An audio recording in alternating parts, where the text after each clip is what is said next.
आज का प्रमुख विषय है डिप्रेशन का समाधान।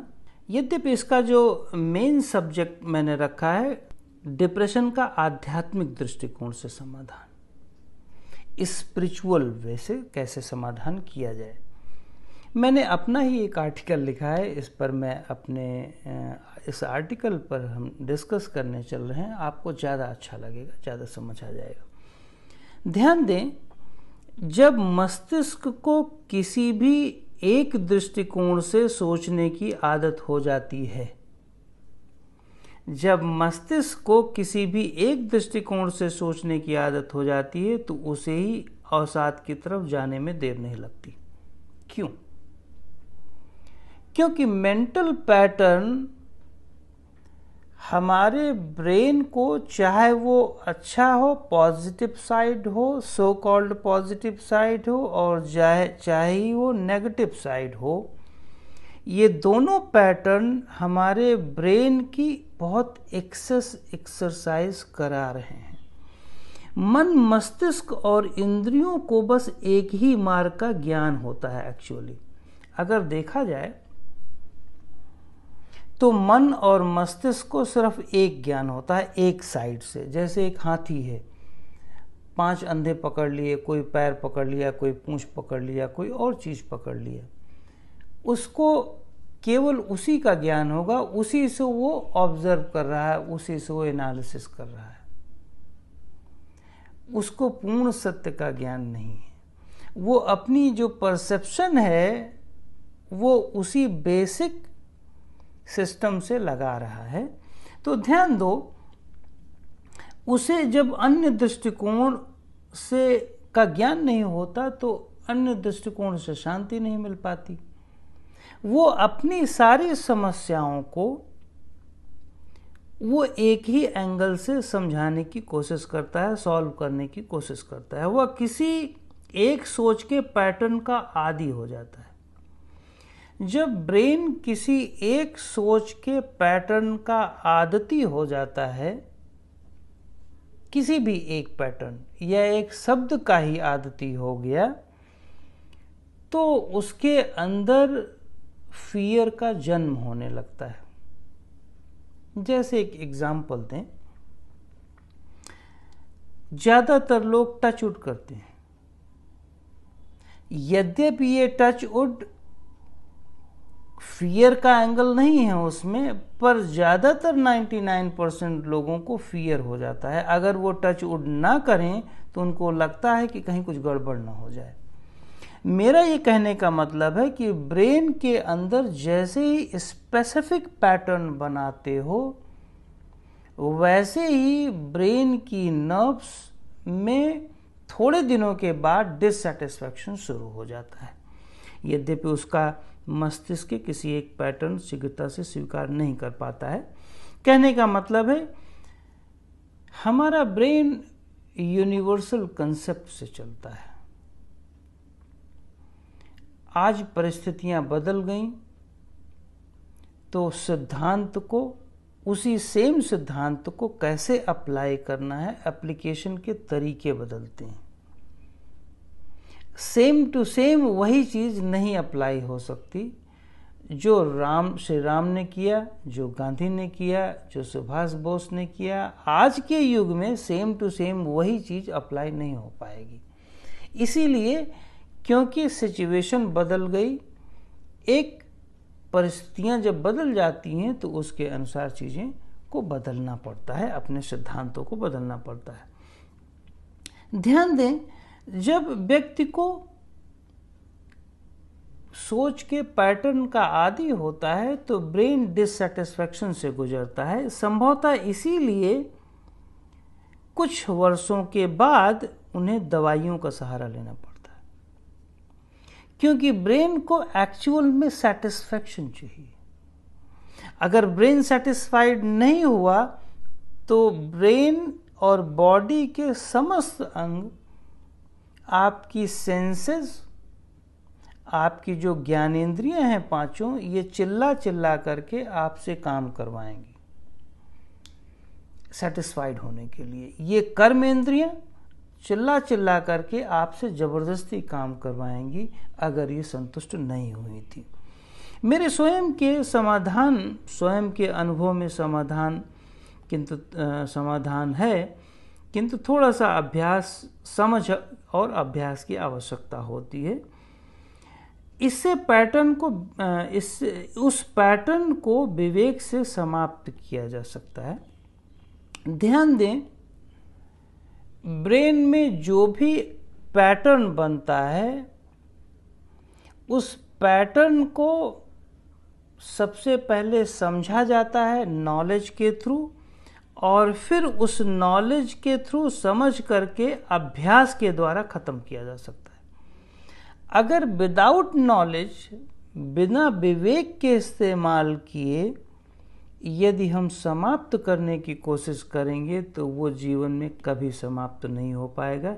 ये समझ लें, पैटर्न कभी समाप्त नहीं हो सकता, क्योंकि हम पैटर्न के आदी हो जाते हैं। उसी पैटर्न से हमारा स्वभाव बनने लगता है, डिसाइड होने लगता है।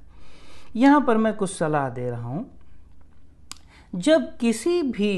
जब किसी भी सोच के विशेष पैटर्न से परेशानी होने लगे तो पैटर्न को हटाने के लिए शारीरिक और मानसिक क्रिया में और कर्मेंद्रियों में भिड़ा देना चाहिए।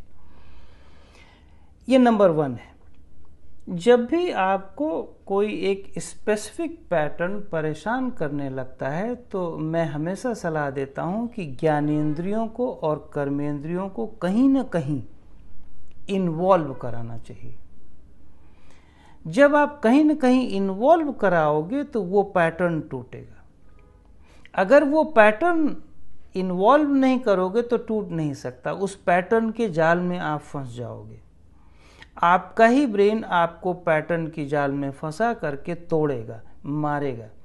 इसलिए आपको यदि उस पैटर्न से बाहर निकलना है तो आप अपनी इंद्रियों को, अपने शरीर को, अपनी कर्मेंद्रियों को कहीं न कहीं किसी न किसी काम में भिड़ा दें। दूसरा पार्ट आप देखें, अति सोच के समय टहलना बहुत लाभदायक होता है। ये यूनिवर्सल ट्रूथ है। जब आप बहुत ज़्यादा किसी सोच के पैटर्न से परेशान होने लगते हैं, परेशान आदमी सोच के पैटर्न से होता है, उसी की चेन बनाता है।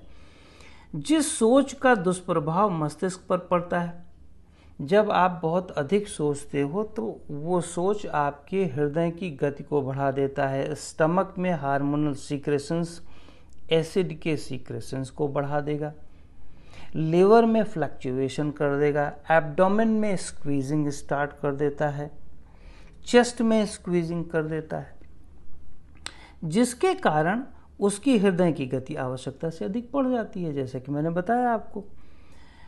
यदि उस समय शारीरिक क्रियाओं का अभ्यास शुरू कर देते हैं, ध्यान दें,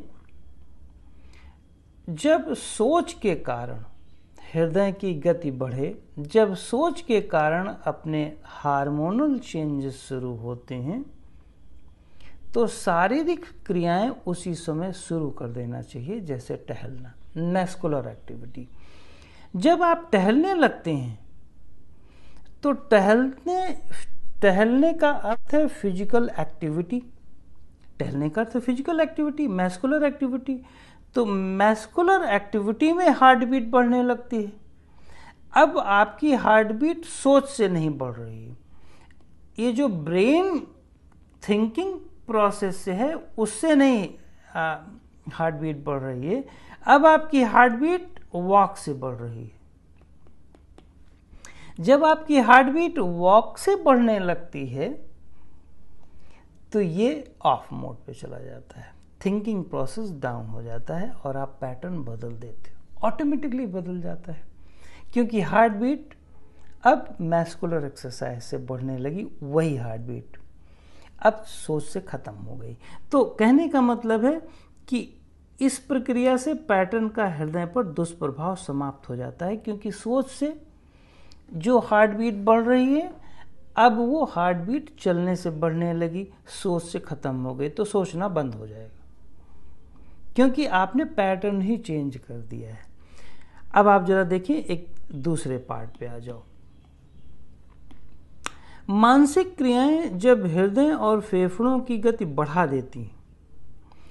अति सोच, खास करके अवसाद, डिप्रेसिंग जो थॉट है, आपकी हार्ट बीट को और ब्रीदिंग पैटर्न को बहुत चेंज कर देती है, बहुत तेज कर देती है। जैसे आप फियर में हो तो आपकी सोच आपकी हृदय गति और ब्रीदिंग का साइकिल बढ़ जाता है। वही सेम डिप्रेशन का बड़ा भाई भय है, फियर। उस समय रक्त में ऑक्सीजन के संचार में अस्थिरता देखने को मिलती है। मस्तिष्क के कई ग्लैंड्स अपने हार्मोन्स असंतुलन तरीके से काम करने लगते हैं आपके ब्लड के अंदर। लेकिन उस समय, अवसाद के समय, अपनी एकाग्रता किसी एक और विषय पर जबरदस्ती लगाना चाहिए। ध्यान दें, मेरा ये इसमें लिखने का पर्पज़ ये है कि जब आप अवसाद के थ्रू, जब आपकी मेंटल एक्टिविटी इतनी चल रही है कि आपकी ब्रीदिंग की पैटर्न चेंज हो गई, तो आपके ब्रेन को, आपकी सेंसेस को कहीं ऐसी जगह पे लगाना चाहिए, ज़बरदस्ती लगाना चाहिए, जिसमें थोड़ा सा रिस्क हो, जो बहुत कंसंट्रेशन की डिमांड करता हो। जब कंसंट्रेशन अधिक बढ़ेगी तो वो रिदम जो फ्लक्चुएट कर रहा है ब्रीदिंग का और हार्ट बीट, वो नॉर्मल हो जाएगी, क्योंकि माइंड अब दूसरी जगह काम करने लगा, दूसरी जगह फोकस हो गया। मस्तिष्क में ऑब्वियसली विचारों का पैटर्न टूट जाएगा। मन का मस्तिष्क के सूक्ष्म तंतुओं पर नियंत्रण हो जाता है। ध्यान दो, जब आपकी एकाग्रता किसी भी एक विषय में आवश्यकता से अधिक बढ़ती है, ज़्यादा डीपर हो जाती है, तो आपका मेंटल रिलैक्सेशन, आपका नर्वस सिस्टम का रिलैक्सेशन बहुत डीपर हो जाता है। फिर आपकी न तो हार्ट बीट बढ़ सकती है, न तो ब्रीदिंग रेशियो बढ़ सकता है, न माइंड कहीं भागेगा। माइंड किसी भी ऑब्जेक्ट को पकड़ने की कोशिश नहीं करेगा। सोचना एक आदत है, ध्यान दें। अवसाद का स्वभाव व्यक्ति सोच में अपनी तीव्रता लाता है, एक क्षण में ही पूरे शरीर के अंदर दुष्प्रभाव फैलाने लगता है। हठ योग विज्ञान में आसन के अभ्यास से रीढ़ को शक्तिशाली बनाया जाता है। ध्यान दें, यहाँ पर कहने का मतलब है, अभी तक मैंने वॉक की बात किया था, लेकिन अगर बहुत टेक्निकली देखो तो जब आपको बहुत तीव्र मात्रा में फियरफुल और डिप्रेसिंग थॉट आ जाए, तो उस मेंटल पैटर्न को ख़त्म करने के लिए हम लोग स्पाइनल एक्सरसाइज शुरू कराते हैं। स्पाइन की प्रैक्टिस इसलिए कराया जाता है, अगर आप देखें तो ये स्पाइन है। स्पाइन की प्रैक्टिस इसलिए कराया जाता है क्योंकि ये ब्रेन के पैटर्न को चेंज कर देता है। स्पाइन में सबसे ज़्यादा छोटे छोटे जॉइंट्स होते हैं। ये ब्लड में फ्लो की मात्रा, ब्लड में ऑक्सीजन के फ्लो को बढ़ाते हैं और ब्रेन की नर्व्स की बहुत सूक्ष्म एक्सरसाइज कराते हैं। मैस्कुलर एक्सरसाइज कोई बहुत अच्छा नहीं माना जाता इस डिप्रेसिंग सिचुएशन में मेंटल पैटर्न को चेंज करने के लिए, पर नॉर्मली कर लेना चाहिए, क्योंकि आप बात करते करते भी टहलते टहलते बात कर सकते हैं, बात करते करते टहल लेते हैं, फ्रस्ट्रेशन निकल जाती है। पर जब आप स्पाइनल मूवमेंट करते हैं, खास करके आसना को, जिसमें स्पाइन की एक्टिविटी होती है, तो आपका ब्रेन इमीडिएट चेंज हो जाता है। ब्रेन का पैटर्न, मेंटल पैटर्न, सोचने का पैटर्न। तो इस पर ध्यान दें। जहाँ पर मैं विशेष करके एक दो पैटर्न की बात करता हूँ, कमर की, जिसमें हाथों के सिकुड़न को और एब्डोमेन के सिकुड़न को रिलैक्स किया जाता है, जिससे ब्रेन को रिलैक्सेशन मिल जाती है। क्योंकि जब आप बहुत ज़्यादा सोच रहे होते हो तो आप पेट को सिकोड़ लेते हो, तो जब आप स्पाइन की खास करके लंबर रीजन की एक्सरसाइज करते हो तो आप पेट को सिकोड़ नहीं पाते, ढीला कर देते हो। खास करके ये वाला एरिया देखो, इस एरिया की जितनी एक्सरसाइज करते जाओगे आप के ब्रेन ने या सोच ने जो एब्डोमेन के रीजन पर खिंचाव पैदा किया है वो खत्म हो जाएगा, रिलैक्स हो जाएगा। और फिर अपर बैक, ये वाला अपर बैक हिस्सा, जब आप अपर बैक को खींचते हो तो आपका ब्रीदिंग पैटर्न और हार्ट बीट कंट्रोल में हो जाता है। तो इसीलिए lumbar region, lower back and upper back की स्पाइनल एरिया को हम लोग स्ट्रेच करते हैं, बट साइंटिफिकली स्ट्रेच करते हैं। सिंपल आसन है, भुजंगासन वगैरह कर लें और पश्चिमोत्तानासन कर लें, जानुसिरासन कर लें। ये सारे आसन वन ऑफ द बेस्ट आसन है हमारी स्पाइन की स्ट्रेचिंग के लिए। और ताड़ासन भी कर सकते हैं, ट्रेडिशनल ताड़ासन कर सकते हैं, पर मेरा वाला जो ताड़ासन है हील अप डाउन वाला है, उसको भी कर सकते हैं। ऐसे कई सारी चीज़ें कर सकते हैं, लेकिन ध्यान दें यदि आस पास कोई शिक्षक मिल जाए, अनुभवी शिक्षक मिल जाए तो उनका सहयोग अवश्य लें। अब जरा देखें, योग विज्ञान में इस सत्य को बहुत गहराई से समझना चाहिए कि सभी आसन किस विधि से किया जाए। विधि बहुत इम्पॉर्टेंट है। हमेशा ध्यान दें, टेक्निक, अंडरस्टैंडिंग और टेक्निक किस तरह अप्लाई किया जाए, ये सबसे ज़्यादा इम्पॉर्टेंट होता है किसी भी क्षेत्र में, चाहे वो आसन हो, चाहे वो प्राणायाम हो, चाहे वो साइंस हो, कहीं पर भी हो। अच्छा, इसके बाद प्राणायाम भी बहुत आवश्यक है। प्राणायाम पर हम डिस्कस कर लें। प्राणायाम के अभ्यास से लय रहित मस्तिष्क को स्थिर किया जाता है। चूँकि डिप्रेसिंग थॉट हमारे ब्रेन को, अगर आप देखें तो हमारे ब्रेन जब आप कुछ सोचते हैं, यहाँ पर थॉट आपके अंदर जनरेट होता है तो हमारे हार्ट पर और हमारे लंग्स पर इसका दुष्प्रभाव होने लगता है, साइड इफेक्ट होने लगता है।